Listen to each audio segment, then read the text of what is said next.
tak masuk akal. Kenapa gelombang melawan kerajaan perpaduan ini hanya wujud di kalangan guru? Mana fakta you? Mana evidence you? Kenapa bukan doktor? Kenapa bukan nurse? Bukan polis dan sebagainya? Why teachers? Tak habis-habis.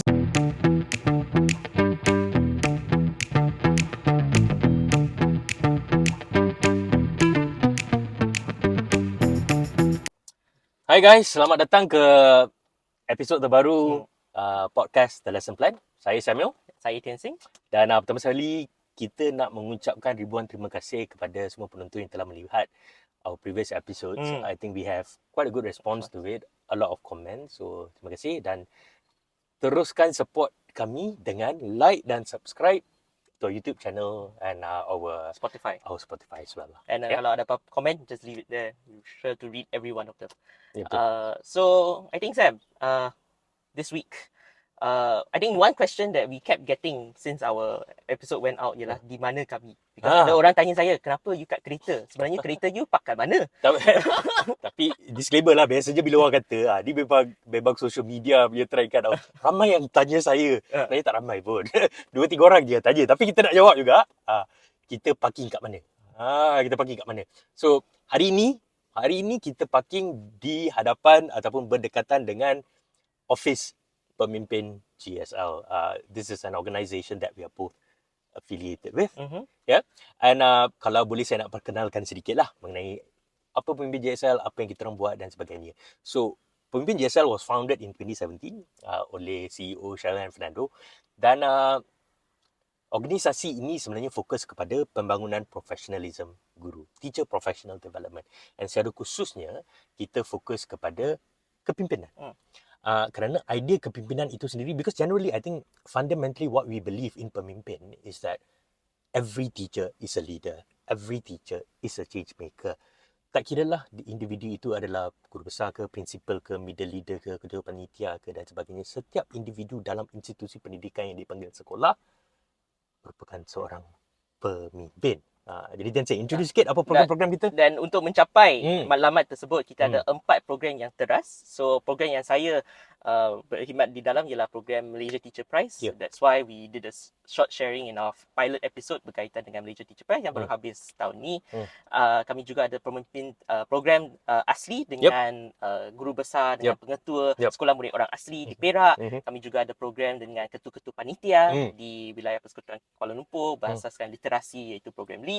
Dan last kali ialah satu program LADAP Plus di mana kita sedang membangun satu aplikasi pembangunan profesionalism guru supaya guru-guru boleh mengakses di mana saja untuk membantu pertumbuhan mereka sebagai Betul. Jadi guru. saya nak promote sikit aplikasi LADAP Plus ni because it's one of the things that I worked on initially. Ini merupakan aplikasi pembangunan profesionalism guru. Contohlah cikgu kan, cikgu ataupun pendidik siapa-siapa lah yang dengar benda ni kan. Biasanya kita nak tulis lesson plan tu tak ada masa kan. Tengok lesson betul plan kan? ada masa lah. Tengok ada masa lah kan. Tak ada masa. And always, kerana cikgu banyak kesuntukan masa, you have a few minutes before you get into the classroom yang you akan fikirkan apa yang you nak buat untuk murid-murid you. Bukan menunjukkan cikgu-cikgu ni tidak berminat, tak profesional. Kadang-kadang memang tak ada masa. Jadi we realise that ada opportunity untuk kita memberikan sokongan kepada guru-guru ini untuk micro-learning. Dan supaya apa yang mereka dapat lihat. So sekarang ni you scroll dekat Instagram, dekat TikTok, you tengok lesson plan podcast dan sebagainya, bagus, ada pendidikan value dekat situ sikit. Tapi you do, it's called doom scrolling, right? So instead of doom scrolling, you learn something, right? You learn something. Ini contoh macam Khairul Aming buat video dia. Sekarang ni orang tak nak tengok video masakan sejam, 2 jam, 3 jam, tak nak tengok lah. Dia nak 3 minit, terus can implement. So this platform you can go on your App Store dan juga Google Play pun dah ada juga. Pergi register and try out some of the saya rasa ada 2 modul yang modul. Sekarang ni ada satu mengenai differentiated learning. Cikgu pergi tengok sendiri. Cikgu pergi tengok sendiri, cikgu pergi layan, bagi komen. Maybe next episode kita boleh ambil dapat komen daripada cikgu. So this is what pemimpin does. And kami rasa sangat bersyukur, pemimpin bersyukur kerana dapat terlibat bersama dengan Kementerian Pendidikan Malaysia untuk menjadi satu support to the Ministry of Education to achieve what we all want for public education in Malaysia, which is quality education for every child. So I think with that, kembali balik kepada podcast Back kami. to our podcast. Yeah. I think isu-isu yang hangat bagi minggu ini yang saya perhatikan, I think it's tidak sama tidak lain sebagai warga Malaysia, a topic that we all know but don't normally talk about enough. Topik tentang race, tentang bangsa, tentang kaum dan sebagainya.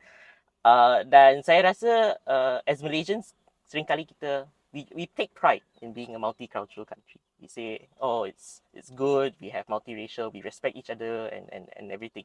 Tapi as with multiculturalism, datangnya beban-beban yang kita perlu pikul dan perkara-perkara yang kita perlu uruskan untuk memastikan keharmonian tu sentiasa dijaga, right? Betul. So and I'm referencing the news story that kebelakangan ini bahawa mahkamah telah memutuskan bahawa sekolah-sekolah vernacular dibenarkan untuk Can you menggunakan. give a bit of context to what happened, Tian Seng?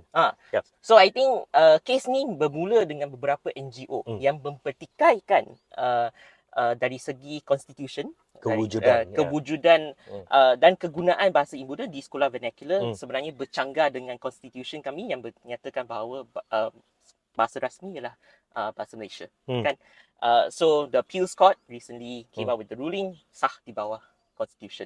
So unless NGO-NGO ni nak bawa lagi ke mahkamah yang lagi tinggi, I think there's a few stages after that, right? Yeah. Appeals and all of that. Correct. Okay. Kalau mereka nak teruskan perjuangan mereka, then teruskan. Tapi this is the latest court ruling lah. So vernacular schools are here to stay. Tapi I rasa it still brings our attention back to this whole, kenapa ni seringkali dijadikan satu isu, a lot of arguments about this existence of vernacular schools, right? And I think it's something that as a nation we also have to grapple with, like adakahnya satu pemecah kepada unity, pemecah kepada perpaduan negara dan sebagainya, kan? Kerana saya datang daripada latar belakang SJKC dan memangnya budaya yang wujud dalam SJKC ni berlainan dengan sekolah-sekolah kebangsaan, right? So I think my question to you, Sam, is seeing that it is here to stay, apakah peranan yang you rasa vernacular school ni mainkan, especially as we look forward? Is there something that we should preserve, anything we should change? Or? I think sekolah pelbagai aliran yang wujud di Malaysia, sekolah jenis kebangsaan Cina, sekolah jenis kebangsaan Tamil, sekolah kebangsaan. I think the common thing is they're all kebangsaan schools. Yes. That means by the definition of the names of these schools itself, kita mengakui bahawa identiti berbeza, latar belakang berbeza, bahasa berbeza, agama berbeza, is part of kebangsaan, as in our nation, national. So, if we want to talk about whether it is legitimate or not, I think the name of the schools itself by the Malaysian government, based on our constitution, it is identiti kebangsaan. Saya rasa kita mendefinisikan identiti kebangsaan kita melalui perbezaan yang kita ada. Dan walaupun kita berbeza, kita juga sama. There are a lot of things that we share in common. We are inherently Malaysians and all of that. So saya rasa memang kalau saya nak komen secara spesifik mengenai this court case yang dibawa, saya rasa saya bersetujulah dengan keputusan mahkamah in that sense. Tetapi maybe this will cause some controversy, but I think a lot of times when we look at schools, there's two key areas. There are multiple areas of course, tapi ada dua area utama yang mungkin kita boleh fokuskan dalam perbincangan sekolah jenis kebangsaan ini, atau sekolah pelbagai aliran. Yang pertama adalah kualiti pendidikan, dan yang kedua adalah budaya yang that is associated with the ethnic group ataupun sekolah jenis kebangsaan itu sendiri. Dari segi kualiti pendidikan, saya rasa pendapat umum, I don't think there is empirical evidence for this. If there is, I apologize, but I don't think there's any empirical evidence to support this. Maybe grades and academic success could be taken into consideration, but secara keseluruhannya memang terdapat satu tanggapan bahawa sekolah jenis kebangsaan, terutamanya sekolah jenis kebangsaan Cina, adalah sekolah yang lebih baik daripada sekolah kebangsaan biasa.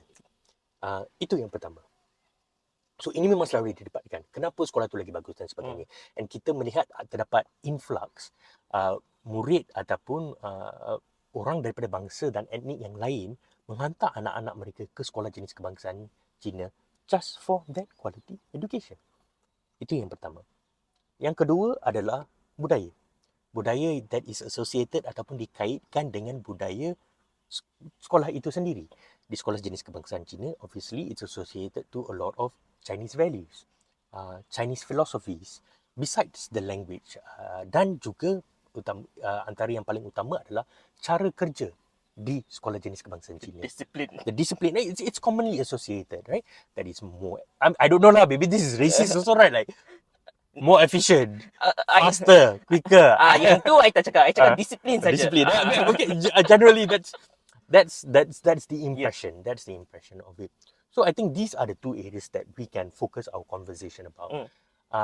With regards to whether, in my opinion, with regards to whether it is legitimate or not, should we or should we not have sekolah jenis kebangsaan Cina and Tamil?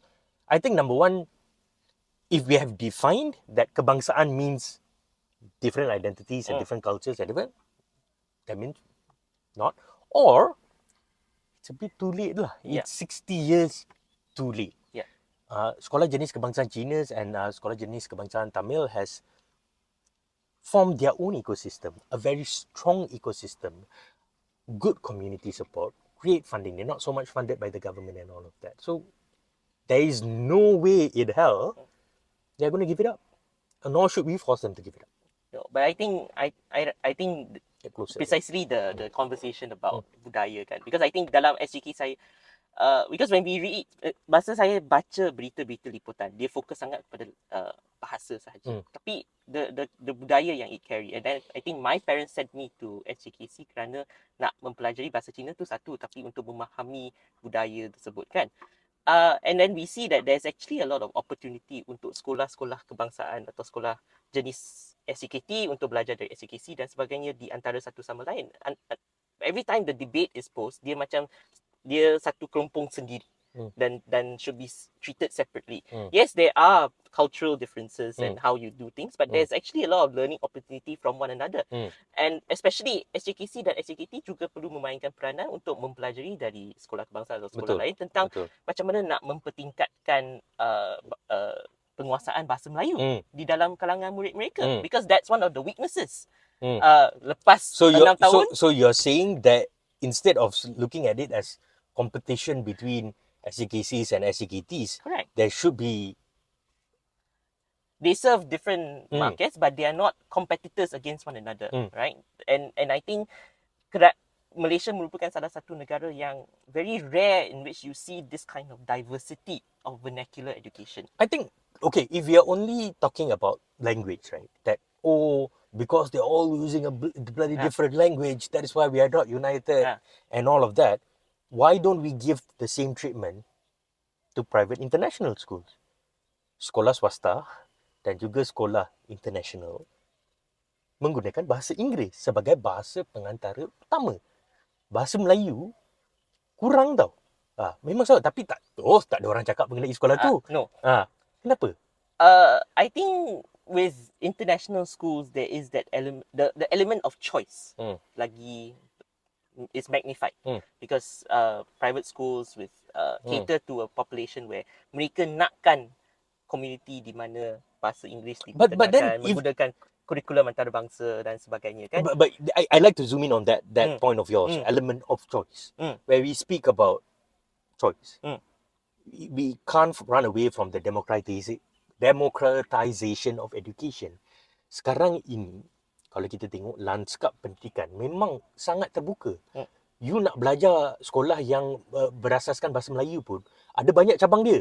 Bahasa Melayu yang lebih ke arah keagamaan, bahasa Melayu yang lebih ke arah entrepreneurship, bahasa Melayu yang lebih ke arah eco school, whatever it is, there is choices available. So, why can't this be put under that part of it as well? That our education system promotes this idea of choice. But the only common denominator across all these schools, in my opinion, should be high quality education. And if either one of these schools, Chinese, Tamil, English, Eco, whatever they want to call it, does not provide quality education, then there is a concern. Yeah, and I think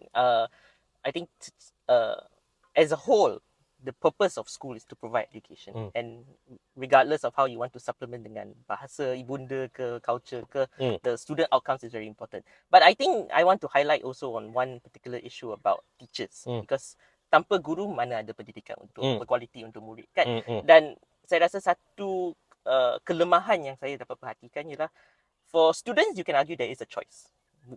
Parents send their child to an SJKC or an SJKT, right? But teachers very very well tak ada pilihan langsung untuk ditempatkan dalam SJKC dan SJKT. Dan terutamanya bagi cikgu-cikgu yang berbangsa Melayu sebagai contohnya, untuk masuk SJKC, saya rasa situasi yang mereka alami itu sangat stressful dan sangat tidak kondusif untuk mereka mengajar. Because I think there is that gap between apabila mereka ditempatkan, jika mereka tak ada penguasaan bahasa Cina dan sebagainya, it's very hard to adapt. And I think that is a significant weakness that I hope we should take care of as we move forward with vernacular education. It's not just for the kids, in a sense that you just take care of the kids, but you have to make sure that guru-guru yang you tempatkan kat sana tu mampu menyesuaikan diri. Sebagai contoh, macam kalau ada mesyuarat ke apa, semua bahasa Cina. Macam mana cikgu yang tak cakap bahasa Cina tu nak sesuaikan diri? Dan cikgu-cikgu ni lah yang akan ajar bahasa Melayu dan subjek-subjek tertentu kan? I think regardless of, just to add on to my point that the common denominator is quality, it must and it should be also the idea of pembinaan bangsa, identiti bangsa Malaysia itu sendiri. Dan saya rasa bila kita melihat kepada guru-guru sekolah jenis kebangsaan ini, sekolah kebangsaan terbuka kepada semua. Jadi all of them should also be very particular on elevating or focusing on what it is to be Malaysian. And by that, I mean specifically talking about the teachers, every teacher needs to feel included. I've had friends who have taught in sekolah jenis kebangsaan dan memang kadang-kadang rasa left out. Sebab meetings dilakukan dalam bahasa sekolah itu sendiri dan sebagainya. So some people might like it lah. It's like, oh, I just can zone out. I can go on my iPad, I do the meeting, right? But some would not. For me, I would find that really troubling, and I would find that, don't I not have a place in a public sekolah kebangsaan school? Because when we go back to a bit to teacher training, we got a few minutes I think to teacher training. Every teacher is trained the same. Mungkin you ada attachment kepada sekolah jenis kebangsaan mainly because you belajar bahasa itu di IPG, cara-cara untuk mengajar bahasa itu, dan itu saja. Jadi saya rasa itu perlu diadres lah. But I think we should end this topic about vernacular schools by saying that it is here to stay. But instead of talking about perbezaan sekolah-sekolah vernacular ini, kita perlu melihat cara bagaimana untuk kita pelajar daripada satu sama lain, berkongsi pendapat. But I think it's about time we all accept. It's been 60 years. It's about time we all accept that we are strong because we are diverse. We are strong because we have that ability to understand our differences, but work around it, work through it, and work together. And I think from as a person who's been through that kind of education, saya rasa, please, I don't think we should equate being Chinese to be opposite to being Malaysian. Both can exist at the same time. Of course, you yes. can be Chinese Malaysian. That's the whole point of the diversity we have.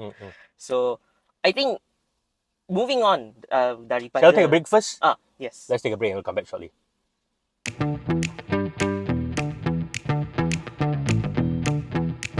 Okay, selamat kembali pendengar kepada podcast The Lesson Plan. So tadi kita dah bincangkan tentang vernacular school, dan Sam tadi masa rehat beritahu saya kita kena pause kejap, kena pergi kepada isu yang ringan sikit. So we go to this bombshell announcement, I guess. I pun tak tahulah kenapa ni headline, but this is what happens to our country, I guess. Di mana semasa sidang agung PKR ada perwakilan. Jangan sebut nama, jangan sebut nama. Oh, okay. Ada sidang perwakil, ada seorang representative lah. Let's put it that way. Okay, nanti saya blurpkan kan masa editing.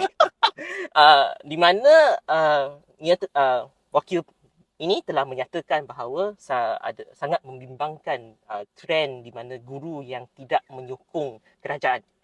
Dan oleh itu, wakil ini telah mencadangkan Kementerian Pendidikan Malaysia untuk menubuhkan jabatan kuasa untuk memantau guru-guru ni yang anti kerajaan, yang tidak menyokong kerajaan dan sebagainya. dan saya pergi tengok Video speech tu, wakil ini untuk make sure saya tak, it's not the Make headline an thing. assumption. Tapi dia memang pendek macam tu je. Dan dia move on kepada isu lain sebelum dan selepas. So, I don't know. Masa I baca ni, I ingat it's too stupid to be true. And then I watch it and then it is true. And then I'm like, kenapa idea-idea macam ni masih lagi dilontarkan? It's an insult to teachers. It's an insult to democracy in general. And I just think the whole idea is it's preposterous lah. Saya rasa sebelum saya komen, saya nak katakan bahawa it is a perwakilan and it may or may not necessarily reflect the opinion of the Ministry of Education or the government in general. But you're from the same party, unfortunately, right? So, but saya nak kata macam ni lah. Saya rasa komen-komen seperti ini untuk mengawal civil servants, untuk mengawal apa yang kita mahukan, it doesn't make any sense.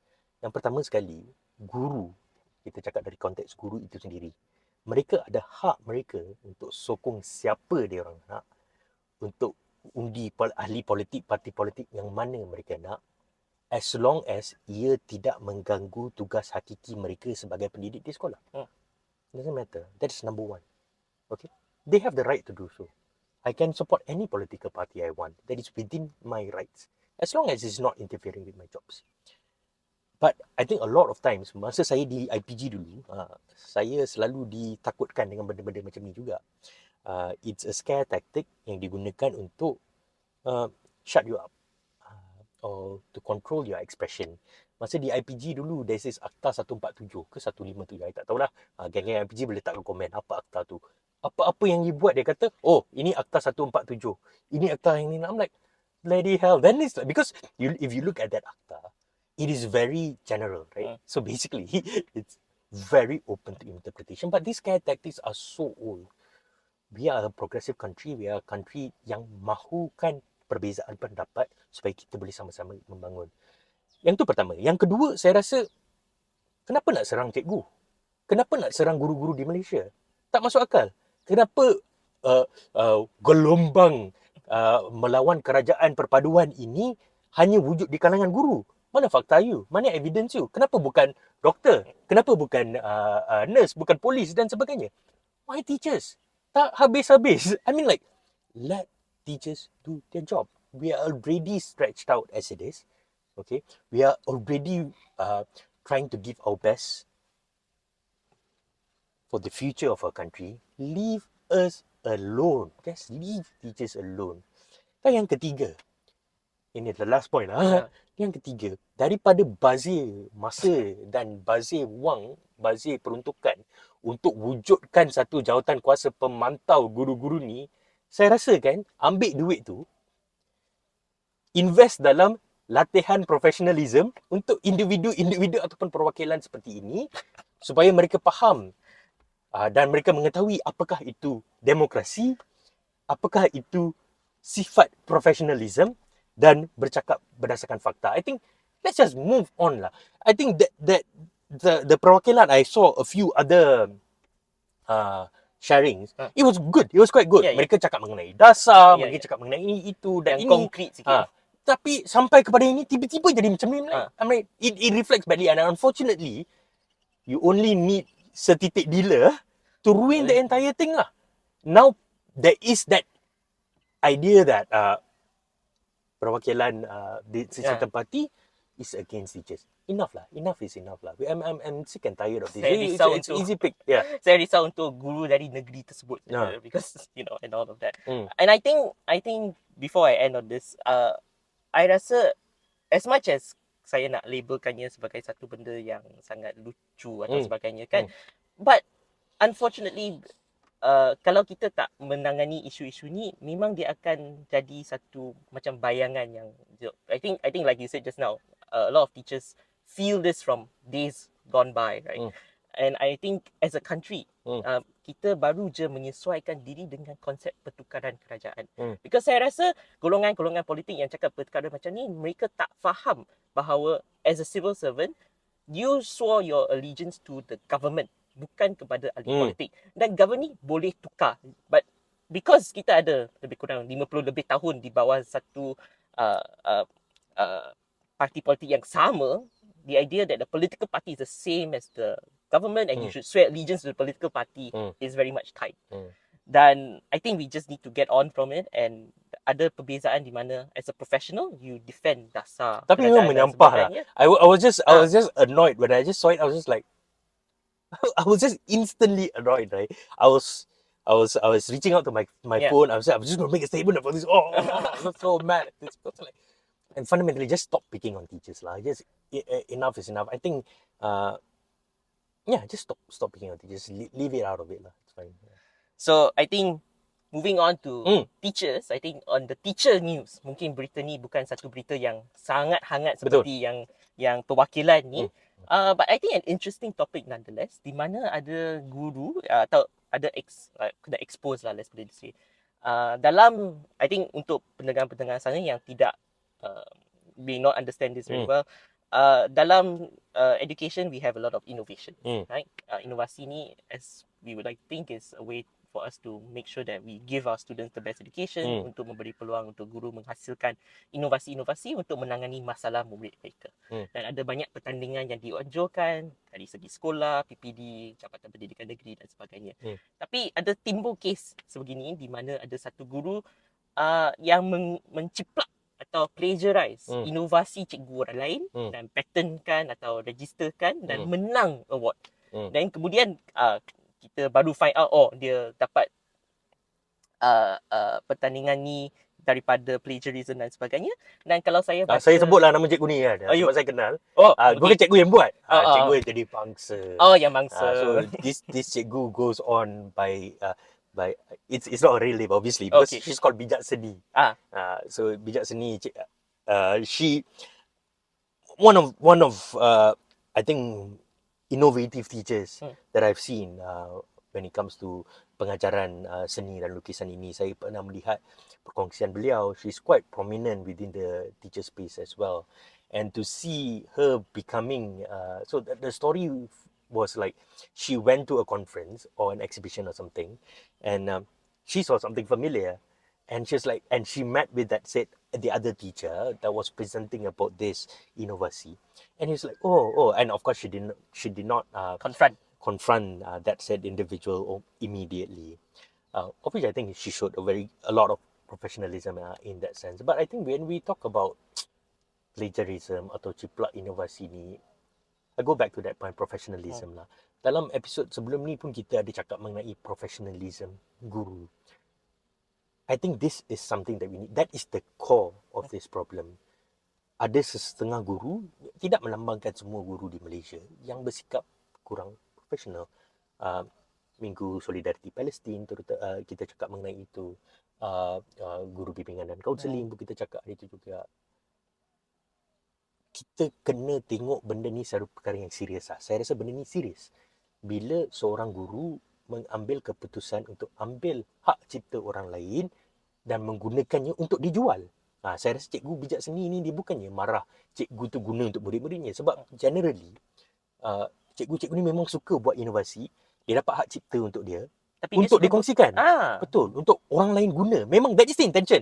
Use it. Yes. But don't make money out of it. Don't claim that it is yours. I think this is also setting a bad example to students out there lah, that this is something that is allowed. And I'm glad that she's making a big deal out of this. She should make a big deal about this. We all should make a big deal about this to create that awareness. And I think also sebagai seorang guru, we teach this to our kids, right? You don't plagiarize in exams. You don't take ownership of things that you didn't create, right? Dan it is only upon us within the space to make sure that kita mengetengahkan atau memastikan guru-guru juga diletakkan dalam standard yang sama ataupun lebih tinggi sebagai seorang pendidik, kan? I think another worrying thing masa saya meneliti komen-komen tentang isu ni ialah banyak cikgu cakap, inovasi ni menyampah lah, inovasi ni tak bantulah kerana banyak orang hanya copy paste dan sebagainya. Dan macam isu ni menjadi satu catalyst kepada mereka untuk cakap, pertandingan inovasi ni tidak wajarnya diadakan atau tidak wajarnya sebab apa? dipertandingkan. Mewujudkan apa? Because they feel like Unhealthy competition. unhealthy competition, and dia dimenang oleh guru-guru yang macam ni lah, yang pergi cari inovasi orang lain dan take sort of copy paste their way out to seek that validation and whatnot kan. So dia macam toxic pula jadi pertandingan inovasi ni kan. Dia macam jadi satu medan untuk guru-guru yang satu jenis ni untuk atau untuk dominate the whole space. And I think that is a very sad thing to see, because saya rasa saya hanya buat Malaysia Teacher Prize 2 tahun je. Dan inovasi yang saya perhatikan guru-guru kami buat memang sangat luar biasa. Setiap guru tu, banyak guru di luar sana tu membuat sedaya upaya mereka untuk mencipta inovasi yang bersesuaian untuk penggunaan murid kan. And to see that sort of in some way negatively affected by these kinds of people, it's very sad to see. I also like to say that dalam bidang pendidikan ni, kalau kita nak kata inovasi, memang tak ada yang novel dah lah. Dan there's nothing that yang tak pernah dibuat oleh orang lain. I hope I don't offend anybody, but it is what it is. A lot of this you get from inspiration from Google and all of that. You tweak it to suit the needs of your students and all of that. So the idea is that there's nothing new that exists. I thought for 10 years there's a lot of things that I will never claim that mine is like the only version, that is the best version, or whatever it is. I hold sole propriety over it and all of that. I would not say so, but I think the act that we are condemning here is that you make profit out of it, and you use it for self-gain. That is what something I think even the most cikgu yang paling mulia pun mungkin akan rasa sakit hati lah dengan perkara ni lah. Jadi saya harap let's see, I follow Cikgu Bijak Seni's Facebook page dan nampak she is going down the route of creating awareness. Dia dapatkan, kalau tak silap saya lah, dia dapatkan seorang individu daripada My IPO untuk datang buat bengkel untuk guru-guru untuk timbulkan kesedaran ni. I think hats off to Cikgu Bijak Seni for doing this in that sense, so taking it very positively As an opportunity to educate and not like I mean, of course she did vent. She's human being after all, but she took it as an opportunity to create more awareness about this, and it's a fantastic thing she's doing. Shall we go to our last topic? Sure, let's take a break.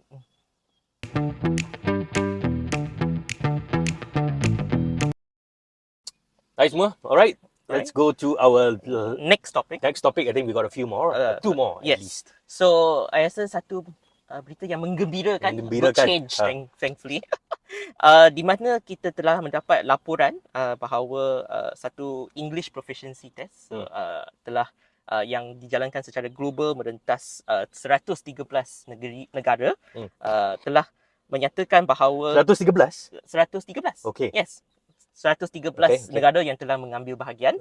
A few million respondents all in all. Dan sukacita dimaklumkan, kita diberitahu Malaysia merupakan negara Asia yang ketiga tinggi dari segi penguasaan bahasa Inggeris.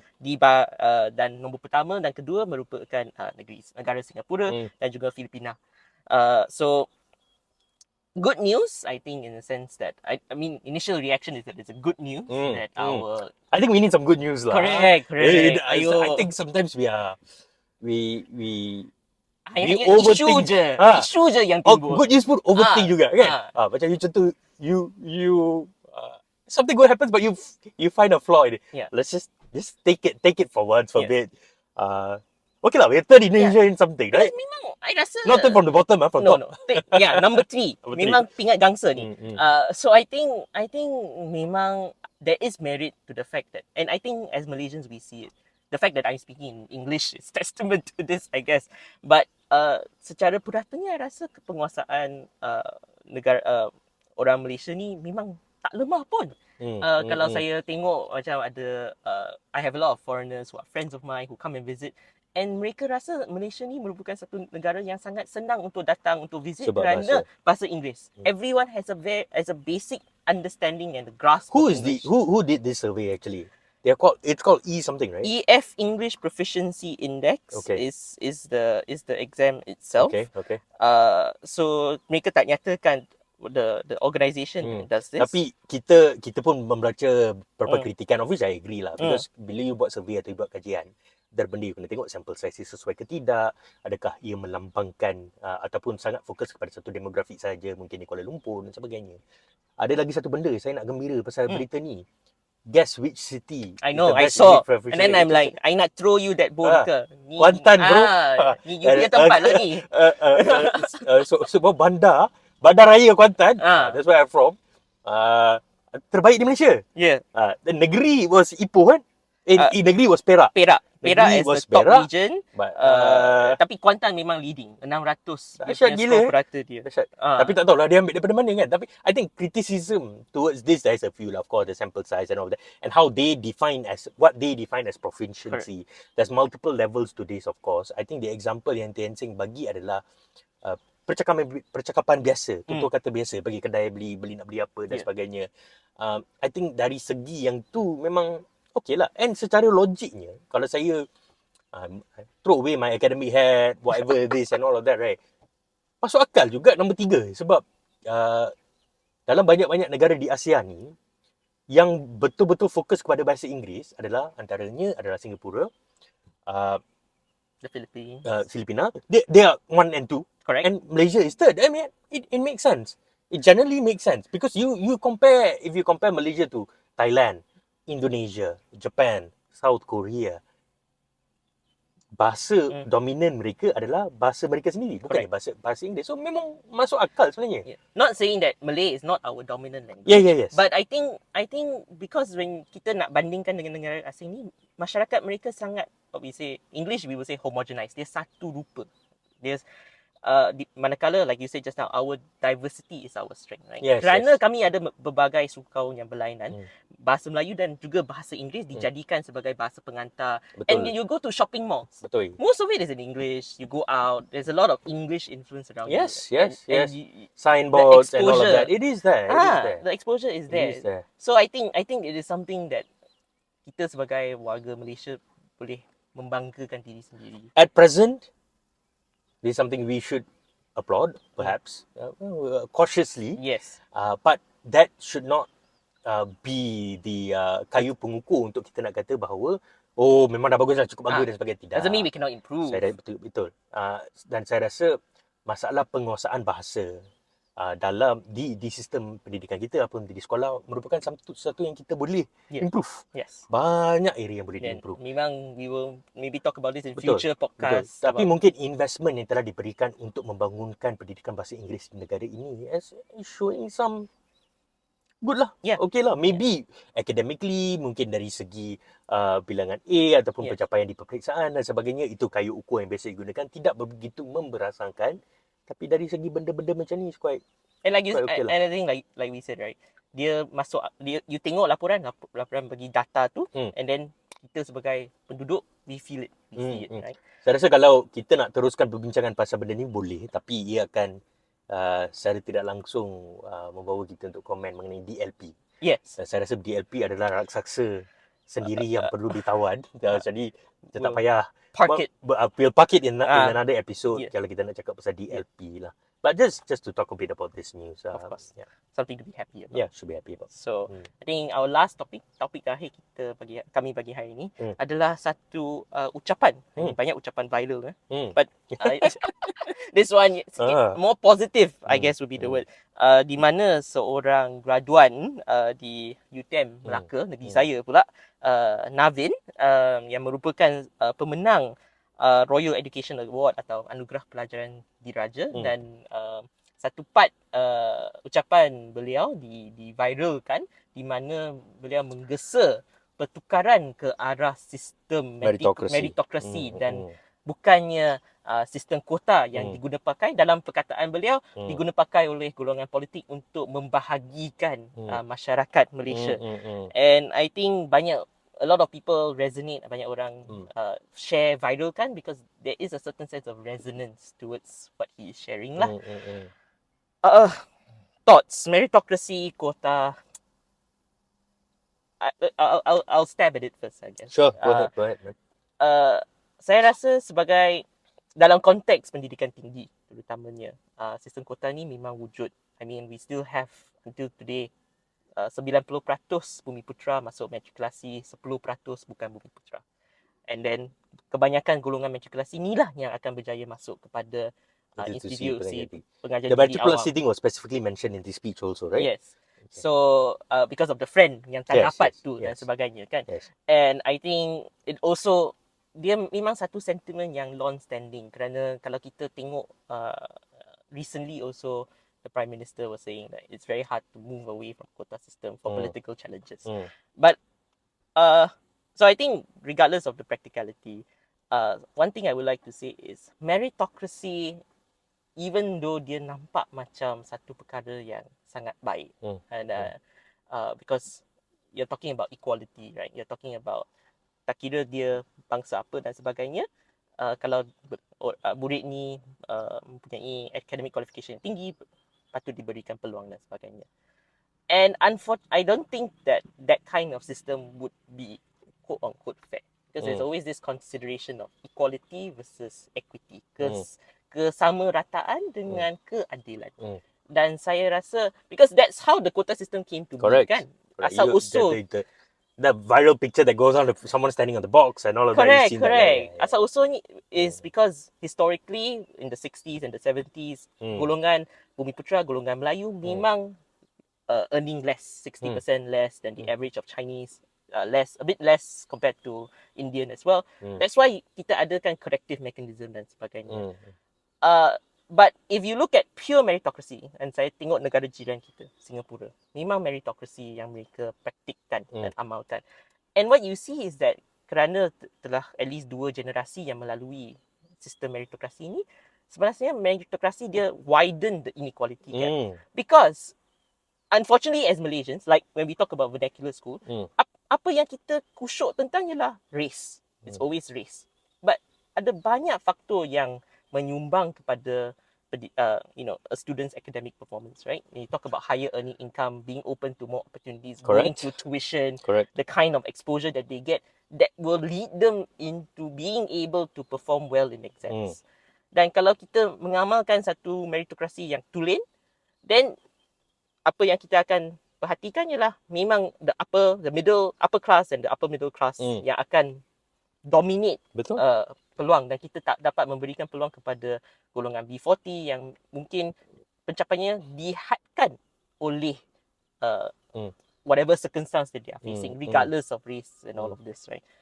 So I think that's what my hope is in terms of where we go on for the future.